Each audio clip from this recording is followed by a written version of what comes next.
The West is currently teetering on the precipice of perdition. I could take the time to justify this statement, but I don't think it's necessary. Anyone with eyes and a bit of lived experience can tell that things are not okay. At present, there are barbarians at the gate, and worse, many are already inside the walls. The barbarians at the gate are a problem, to be sure. Hostile actors on the global stage, migration pressures, and ideological imports all pose real threats. But they're the kind of external challenge every civilization has had to face. The much bigger problem is the barbarians inside the walls. We need to deal with them quickly if we want our little experiment in principles-based self-government to survive. Yet simply tossing out the current crop of barbarians won't fix the root issue. They're just a symptom of a deeper disease. One we'll call universal suffrage and unpacked in a later article. For this piece, I want to focus on how feckless fathers, feminism, and Facebook, or social media in general, let the barbarians slip inside the gates. Picture the West as a fortress. Fathers let down the drawbridge, feminism raised the portcullis, and social media flung the gate wide open. Let's start with feckless fathers, or rather the breakdown of male responsibility. Thomas Paine once said, "I prefer peace, but if trouble must come, let it come in my time, so that my children can live in peace." That quote captures the ethos of the 1776 generation, the same golden thread of sacrifice that runs through all great civilizations. The old Greek proverb puts it plainly, "A society grows great when old men plant trees in whose shade they know they shall never sit." Sacrifice. Accepting hardship today so the future is better for those who come after. It's the root of wisdom, obvious to anyone with a working brain and a pair of eyes.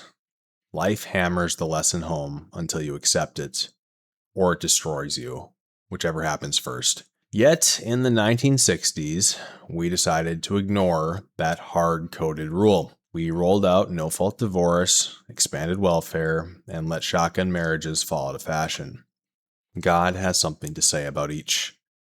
On the topic of divorce, but I say to you that whoever divorces his wife for any reason except sexual immorality causes her to commit adultery, and whoever marries a woman who is divorced commits adultery.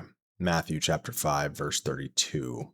On idleness, for even when we were with you, we gave you this rule: the one who is unwilling to work shall not eat. 2 Thessalonians chapter 3, verse 10.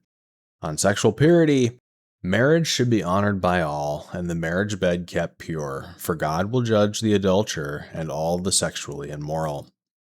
Hebrews chapter 13, verse 4. God does not approve. For the youngins, a shotgun marriage meant the community, or the bride's father, sometimes literally at shotgun point, held the man accountable when premarital sex led to pregnancy. With the three horsemen of no-fault divorce, welfare, and the end of that accountability, single motherhood skyrocketed and absent fathers became commonplace. Here's why these changes were disastrous, even if you set scripture aside. No-fault divorce gutted marriage stability. Before it, ending a marriage required proof of fault, and the innocent party often received better treatment in settlements. Cheating or abandonment carried real consequences. Now, anyone can bail during hard times, destroying incentives for good behavior. Welfare made single motherhood economically viable.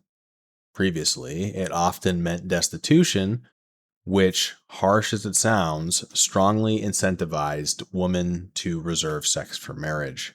There was also a real social stigma attached to welfare dependence. The death of shotgun weddings ended forced accountability. Together, these shifts produced generation after generation of kids raised without steady parental modeling, discipline, or investment. This hits boys especially hard, fostering higher impulsivity and all the stupidity that entails. Boys who can't delay gratification or follow rules struggle to sustain a principles-based system of self-government when they inherit the reins. The men of the 1960s, like their fathers before them, were supposed to be sacrificial fathers, passing the torch of liberty. Instead, too many made selfish choices. Each following generation has been worse on average in the realm of selfishness. Laws and cultural norms reflect averages. The average fathers of the 60s and 70s dropped the ball. My generation is still paying for the failures of the fathers of the 90s and the 2000s. The explosion of OnlyFans and Instagram thottery is largely a daddy issue. Girls with present loving fathers rarely turn into dumpster fires. The same goes for the boys doing the chasing. Dads are supposed to guard their daughters at home and steer their sons straight. Then there's abortion. Estimates suggest roughly 21 to 28% of Gen Z in the United States never made it to birth. Most of the direct blame falls on mothers using it as a birth control or hiding pregnancies, but some share belongs to fathers who knew, didn't step up, or even paid for the procedure. Fathers were the drawbridge. If they'd held the line, neither feminism nor social media could have done nearly this much damage. To fathers raising kids now, step up, plant trees you'll never sit under, fail, and history will remember you as the generation that let Western civilization collapse. This now brings us to feminism, the great redefining of roles and incentives.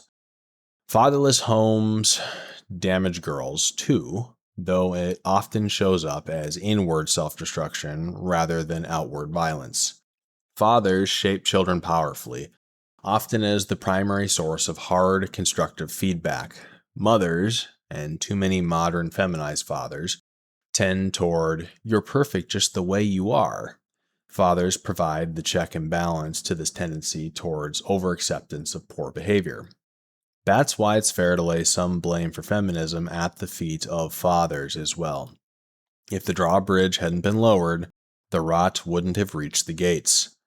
Looking at the father-daughter dynamics of four key feminist founders, Elizabeth Stanton, she had a poor relationship with her dad. After her brother died, her father said, "Oh, my daughter, I wish you were a boy." That rejection fueled her drive to prove women's equality. Susan Anthony was gifted with a supportive father. Her Quaker abolitionist father educated all of his daughters and championed her independence.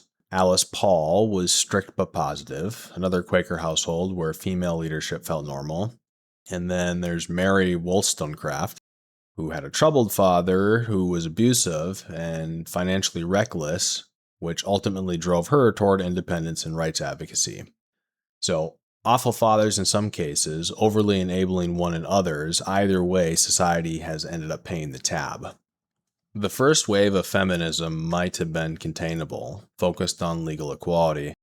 Later waves shifted to career over family, radical individualism, and portraying traditional marriage as patriarchal oppression. Rising divorce rates followed, mostly initiated by women, at around 69% in the US. Delayed marriage for education and careers accelerated the birth rate collapse. U.S. fertility has fallen from over 3.5 children per woman in the early 1960s to about 1.6 today. And then there's sexual liberation, birth control, abortion, cohabitation, and having it all, which led to more single-parent homes. A husband tends to get in the way of unrestricted sexual variety. Women gained objective ground in education and earnings, yet by many measures of subjective well-being, the modern woman is among the unhappiest she's been in decades. The so-called paradox of declining female happiness. That misery is increasingly taken out on the rest of society. We'll dig deeper into why the 19th Amendment was a mistake in a future piece. God designed complementary roles for men and women. Scripture is clear on headship, quiet learning, and wives being encouraged toward home, children, and submissiveness to husbands. See 1 Corinthians 11:3, 1 Timothy 2:11-14, Titus 2:3-5, and I could list several others. Later waves of feminism, especially the sexual liberation strain, are hard to square with any parts of the Bible. Now, two quick anecdotes to illustrate the simp dad effect in action. I once dated a woman who bragged about her home improvement projects, including installing a new toilet. Impressive, right? Until she admitted her father and brother did most of the heavy lifting. She paid for materials, they provided free labor and expertise. She felt like an independent boss babe. In reality, men were propping up the facade. Without that, she'd have had stronger incentives to find a husband to do her dirty work for her. Another time, a college grad's ultra mega simp dad told my dad that he told his daughter, "The world is your oyster, go chase your dreams," right after said daughter graduated. Ultra mega simp dad had no idea some of those dreams were phallic shaped, thanks to her lying to him. In the years leading up to that, he poured tens of thousands extra into her lifestyle, inflating her sense of what she deserves. He also failed to enforce morals.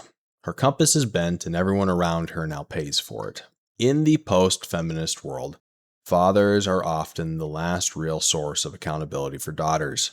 Society crushes misbehaving men, especially white men, very quickly. Women get more lenient treatment, coddling, and DEI boosters. Mothers and sisters are often guilty of the same enabling behaviors. Brothers risk backlash if they step in. That leaves fathers to hold the line, but too many default to My Little Princess and get accused of patriarchy for any discipline. I once heard a story where ultra mega simp dad's daughter nailed his son in the nuggets with one of those hard rubber bouncy balls. The poor boy spent the next 10 minutes incapacitated. All the daughter got was a stern talking to. Were the roles reversed, ultra mega simp dad likely would have thrown hands to make sure his son understood that hurting women is wrong. Fathers should correct manipulation, dishonesty, gossip, bullying, or cheating in their daughters the same way they'd correct a son. Feminism, enabled by weak fathers, eroded the old incentive structures holding families together.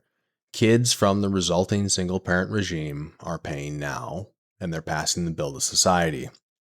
Add in empathetic voting patterns and rising misandrist rhetoric, and you get further gender polarization and family instability at the hands of feminism.